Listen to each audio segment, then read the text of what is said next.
Kwento ko lang sandali Magsa-second anniversary na kasi kami ni Jowa. Nagtanong siya kung ano bang gusto ko, magsi-celebrate ba kami, or anong ganap. Bago niya kasi tanong yan, sinabi ko, ayoko ng surprises. So, ayoko din ng kahit na anong labas. Ayoko kasi gusto magpahinga, gusto ko sa bahay lang tayo, gusto ko ng realidad dahil nga, buntit nga ako, ayoko masyadong gumala. Ayoko na lang masyadong magarbo, basta magkasama tayo, happy na ako. Pero, ang totoo, ang tagal ko nang pinag-isipan yung regalo ko sa kanya at ang hirap kasi ang tagal kong itinago. Hindi ko pinapahawak yung cellphone ko kasi ang hirap lumusot. Lalo na pagkasama palagi yung jowa mo, paano mo sa surprise? So, nagpunta kami sa editor's house noon. Niyaya ko siya. Sabi ko, may i-edit ako doon, may kailangan akong gawin. Which is totoo din naman. Pero, may hindi siya alam. Sabi ko, Jowa, panoorin mo yung video presentation ko kay Mama Marie. Tulungan mo ko. Ayaw pa niya nung una. Sabi ko, kailangan ko talaga ng ibang opinion. Sa'yo ko lang ito papakita. Panoorin mo, Jowa. Ay, play ko na ito dito. Kaya game ka nawa? 1, 2. Hello, my daddy. It's me, Baby Tyrone. I'm 3 months now. Because you did a great job. Every time na sumusuka si Mommy, I feel so scared. Nagugulo po ako, Daddy. Pero buti, nandun ka. Kasi kapag hinihimas mo ang likod niya, I feel relaxed. Yes, I feel it too, my Daddy. I'm sorry, Daddy. If kinigising ka ni Mommy. Kasi, I'm family. I just want to be like you. Big, hairy, and makulit-lit.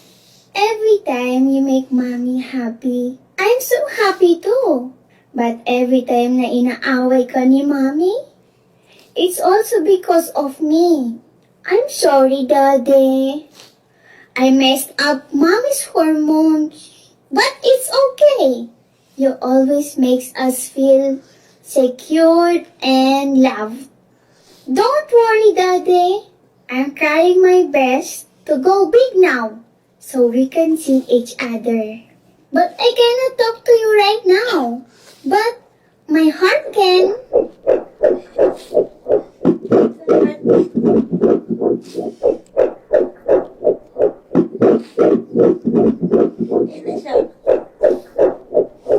Did you hear that, Daddy? It's like your heart every time you dance.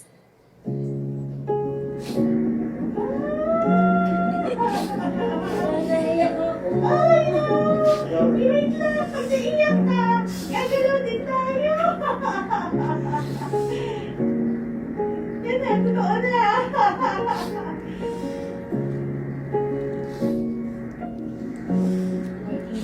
I'll try to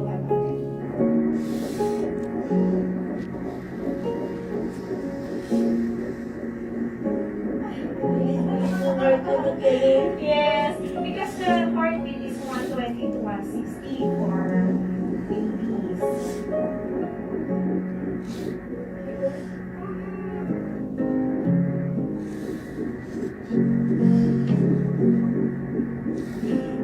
You're very regular, diba? This is the first time you've heard him talk. Yeah. Pero wala kasi wala akong pera dahil. Malaki na nung na-scan mo si Tao na po siya. Pinakinggan mo sa dentist. Oo.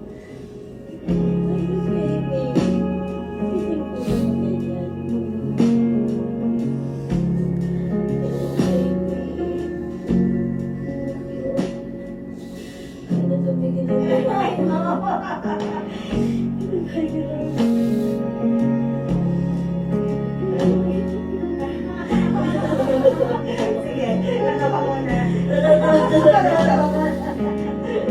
Look at me.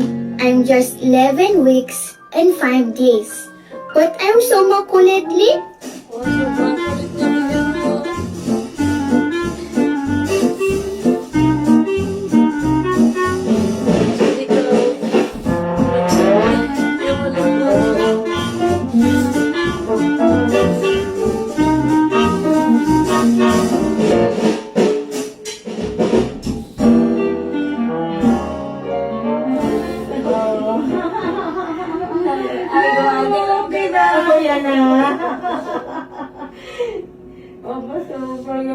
Oh, diba? And then you say hi. Nag-hi yung mga yan. Look at the fingers. This one. Hello. Ayan o.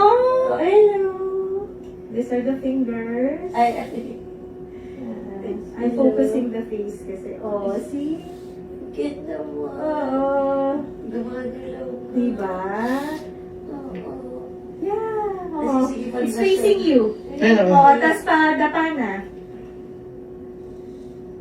Look at the heartbeat, oh. Diba? Yes. Oo. Ay, malakas ng heart. Yeah. So cute. Yeah, ito yung time na, ayan na, sinisipan ka. Sinisipan ka. Look. Oh, Ano? ito movie. It's movie. Oh, lagyan. Gano'n, Diyos ko po pala. Alam na. Parang masisikip pa na siya. Oh. Diba? Normal lang daw ba makopya? Hindi ka normal. Hindi. Ang kulit niya talaga. Oo nga yun. Oh, see? Oh, ayan. Nag-request ka kasi. Ayan, Oo. Pahinga ka na, oy. Si Marina. Oh. Nahirapan sukatin mo kasi sobrang likod niya. Ayan, Ganyan ang oh. likod. Ay, na. Ganyan, sobrang. Wala. Kailan mo Ayaw. galaw. Galaw ka na. Ay, Baka ma-inspire ka makagawa ka ng dancing step dyan sa Kasi yung likod na talaga yun. movement ng baby mo, oh. Hindi namin siya masukat at talaga. Ang tagal namin. Malikod. Saka ang ganda, Tony, ah. Wala akong nakikita sa bionic, yung, yung mga baby. Oh, yes, nalala ko yun na, diba? Sa'yo, ano naman? Oh no! I forgot to turn on the camera. Look at my face. I'm so cute like you. Daddy, I know you're tired. I know you're not okay. But it's okay. Cause I'm gonna see you soon. And everything will be great. Thank you for your sacrifices, my daddy. I cannot wait to see you. Happy second anniversary to you and to mommy. Road to forever. I love you with all my heart. Love, love, love. Tapos na. Happy second anniversary. Why are you crying?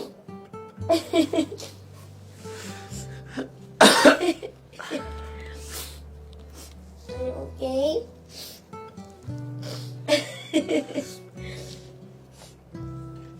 Uy. Muli tapos na ako mag-shoot. Kaya nga pinauna ko yung shoot mo. Kaya baka siguro masakit puso mo kasi makulit siya. Kaya nga makulit. Normal daw ba yun? Yung makulit? Oo. Hindi ko, ano siya, healthy. Hindi ba yun parang may sakit? Autism, wala naman. Wala. Actually, hindi daw kasi normal sa baby na gano'n siya kalikot ng 11 weeks and 5 days. Ang time na yun, di ba? Gano'n ako nagpa-check up. Tapos in-edit namin yun. Kaya kayo napakatay-nawid kasi gusto ko tang umalis. Kasi nga hindi kami makapag-ayos ng edit ni Bay. Paano yung regalo ko hindi pa dumarating? Eh, yan yung regalo ko sa'yo eh. Kaya nga yung akin wala pa. It's okay. But are you happy with my gift? Sobra. Alright. Na-appreciate ka ni baby. Sino nag-record ng Boston? Ikaw? Ako din. Gusto mo marinig original. Gusto mo marinig original. Are you happy with my gift? Sobra. Hindi ko lang alam kung kayang tapatan ng gift ko yung gift mo. It's okay. Ang tatapag. Are you happy? Sobra. Hindi lang ako makamove on. Hindi pa kahit parang partida, hindi pa yun yung talaga yung boses niya, yung ano. Ang kulit niya sobra. Super ba? Kaya naiiyak ako na ano. Kaya, kung tinatanong ako, gano'n ka naman katagal? Di ba hindi ka sinusunod yung flow? Kasi late pa na ako. Yung pinapost ko sa FB, late ako ng 1 week. Happy ka ba? Sobra ka. Sobra. Hindi lang ako makakagsalita ng maayos ngayon, pero thank you. Kasi ano, hindi ko in-expect na may ganyan. Pinarinig ko pa lang yung boses, naiyak na ako eh. Sabi ko, ay puta naman. Happy anniversary. Mwah. You like it? Sobra. Alam ba dapat, Ang wala problema pa ako kung ba't ako nagmamadaling gumising at pumunta dito. Bukod sa edit, alam mo bakit? Kasi right TV natin, di ba? Hindi ko gusto ko i-play, kaya dito na. Kaya nga eh. Kaya, yun yung problema ko. Sila yung Sa TV TV namin, hindi na nasira sa kwarto. Kaya kagabi tinignan kita tangin na. Ako gumana PlayStation, naisip ko, baka gumana din dito yung USB or ano. Nagana, may salpakan ng USB Ano, doon. okay na to. Hug me. Huwag mo kong away ha. There's something makulit sa loob ng tiyan ko. Sinisipa ako ng sinisipa. Kita mo yan, sinisipa ako. Speechless ako. Hindi ko inasahan na ganun yung surprise sa akin ni Mami. Kasi nagsasabi na siya sa akin at sinet na namin to na second anniversary natin, mag-set tayo ng surprise para sa bawat isa. Si Jowa kasi yung tipo ng taong grabe mag-effort, grabe mag-isip, grabe siya gumawa ng eksena sa utak niya tapos may execute niya ng on point. Ganun yung utak ni Jowa. Kaya yung ginawa niya para sa akin, sobrang ite-treasure ko yun habang buhay. Sobrang hindi ko yun makakalimutan. Kasi for the first time in my life, may babae na gumawa sa akin ng ganong effort. At may babaeng nagmamahal sa akin ng sagad-sagaran talaga. Salamat, Jowa. I love you so much.